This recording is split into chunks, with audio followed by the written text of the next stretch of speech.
Olá pessoal, tudo bem? Eu sou o Paulo Bertoni, eu sou psicólogo comportamental e eu vou continuar hoje com aquela série de vídeos sobre assuntos comuns de acontecerem no consultório, assim como a minha forma, resumida de pensar e trabalhar com eles, ok? O assunto de hoje vai ser a dificuldade de algumas pessoas em receberem feedbacks negativos, em receberem críticas, ok? Esse é um assunto muito difícil de falar assim genericamente, porque ele tem muitas particularidades de caso para caso. Mas eu vou lidar com isso relembrando algumas oportunidades que eu tive de pensar e trabalhar com isso no consultório, ok? Vamos lá. É muito comum que os pacientes, ao terem recebido algum feedback negativo, cheguem no consultório muito mobilizados emocionalmente, muito angustiados, porque geralmente vem aquele discurso de que muito tempo e muito esforço, às vezes até muito dinheiro, foi investido e o resultado não chegou. Nessa situação, é muito comum que o cliente se sinta com raiva, se sinta preocupado, se sinta desesperançado, né? Então eu acho que é muito importante que tanto para o terapeuta quanto para os familiares, para as pessoas que estão em volta, para as pessoas que estão preocupadas, que elas, antes de mais nada, se esforcem num acolhimento, numa compreensão, num ombro amigo, enfim, para que a gente possa tentar manejar um pouquinho de toda essa carga emocional que vem em situações como essas. A gente pode também tentar pensar em estratégias remediativas para o problema. Não são aquelas estratégias que vão solucionar o problema, mas que vão gerar um alívio na pessoa que está sofrendo. Então, vamos conversar sobre um assunto que te interessa, vamos se engajar em alguma atividade que você gosta, vamos assistir um filme que você gosta, vamos comer uma comida que você gosta, enfim, vamos tentar desfocar um pouco. Né? Acho que isso também costuma funcionar muito no sentido de produzir um alívio. A pessoa voltando ao normal, digamos assim, aí a gente pode detalhar um pouco mais, a gente pode fazer perguntas, é muito importante a questão das perguntas, fazer as perguntas certas, né?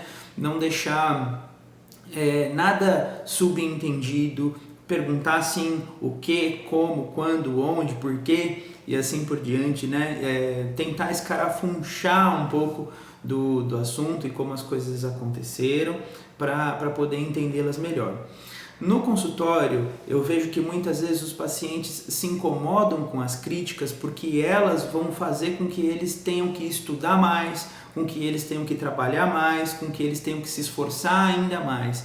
E esse é um processo muito doloroso, apesar de que todo mundo, algumas vezes na vida, precisa passar por isso. Para você que está passando por isso, a primeira dica que eu dou é a seguinte: quando a gente vai recebendo críticas, a tendência é que a gente comece a querer desistir, que a gente comece a querer tirar o nosso de cena. Mas é muito importante que você continue se expondo, é muito importante que você continue testando, que você continue tentando, porque é a partir disso que você vai conseguir desenvolver novas habilidades e é a partir das novas habilidades que você vai conseguir produzir outros benefícios na sua vida, inclusive ouvir menos críticas. Muitas pessoas no senso comum dizem nas redes sociais e nas conversas que a gente não deve se preocupar com o que o outro pensa, que a gente tem que fazer o que a gente sente, o que a gente acha e pronto, acabou. Eu acho que a gente precisa ter um cuidado muito especial com esse tipo de comentário, com esse tipo de opinião. Até um certo ponto, é muito importante, sim, que a gente se preocupe com os feedbacks que as pessoas dão pra gente, com o que as outras pessoas pensam da gente. Afinal, quem não se preocupa em nada com o que os outros estão achando são aquelas pessoas que se aproximam daquele diagnóstico mais do que famoso na nossa cultura, que é a psicopatia, né? Os psicopatas se colocam em primeiro lugar o tempo inteiro.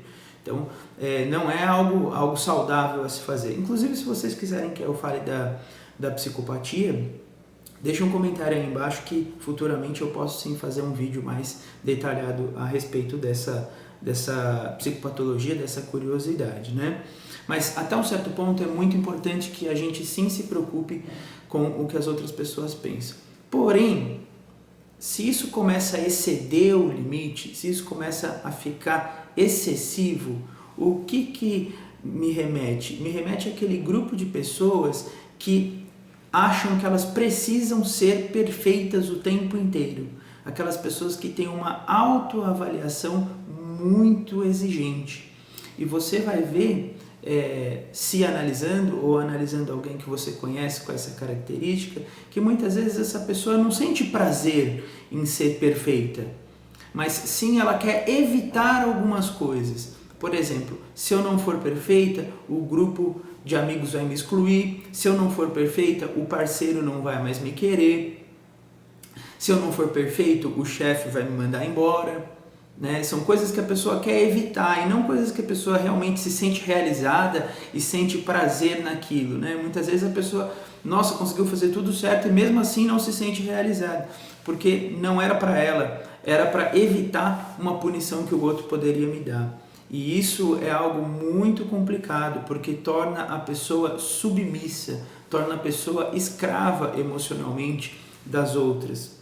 E a submissão, ela tem um problema muito sério, que é desencadear doenças no corpo, por exemplo, as doenças autoimunes, e desencadear também doenças psicológicas, como por exemplo os transtornos de ansiedade e os transtornos de humor, como por exemplo o toque, a depressão e assim por diante. Inclusive esses vão ser os próximos temas dos nossos vídeos seguintes, né? Então também a submissão, ela é um outro problema.